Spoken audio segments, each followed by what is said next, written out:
Many people feel uncomfortable when they're alone with nothing to do. Silence feels awkward. Unstructured time feels empty. But there are others who rarely experience boredom when they're alone, not because they're constantly busy, and not because they're distracted. They simply feel engaged, even in stillness. This video explores the psychology of people who never feel bored alone, and why boredom has less to do with stimulation and more to do with how someone relates to their inner world. Boredom isn't a personal failure. Psychologically, it's a signal, the mind searching for meaning, direction, or engagement. For some people, that signal becomes uncomfortable very quickly.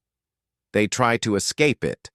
For others, boredom appears briefly and then passes. They don't fight it. They don't panic. They allow the mind to turn inward. Instead of reacting to boredom, they move through it.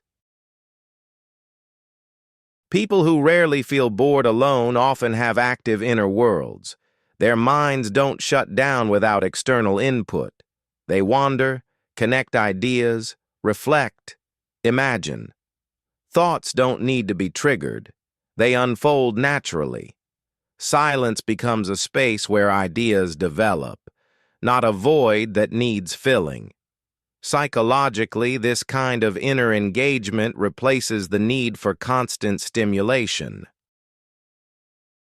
Many people associate engagement with novelty, new information, new experiences, new distractions.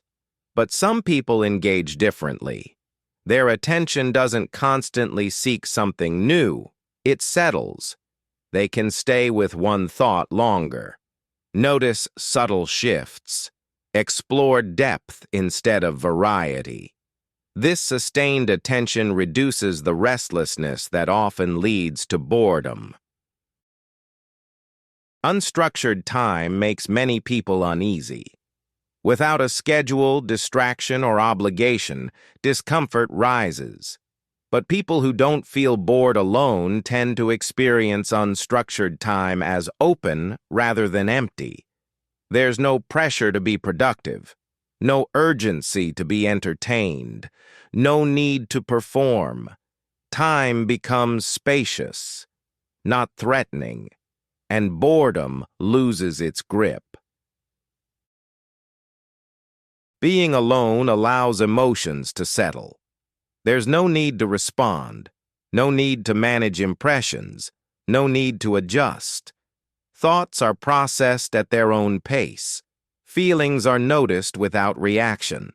This emotional regulation reduces internal noise, and with it, the agitation that boredom feeds on. We live in a culture that equates stimulation with vitality. Busyness looks alive. Stillness looks empty. So people who are content alone are often misunderstood, seen as disengaged, or withdrawn, or lacking ambition. In reality, they're often internally occupied, just not visibly so.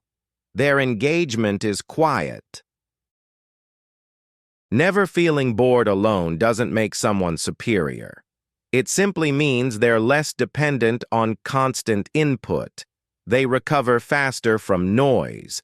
They make decisions with more clarity. They experience fewer emotional spikes. Their mental life is self-sustaining, and that stability carries into the rest of their life. Being alone doesn't have to feel empty. Boredom isn't universal. It's contextual. Some minds stay engaged without stimulation. Some people recharge without distraction. And in a world that constantly demands attention, the ability to be alone without boredom isn't a flaw. It's a quiet form of balance.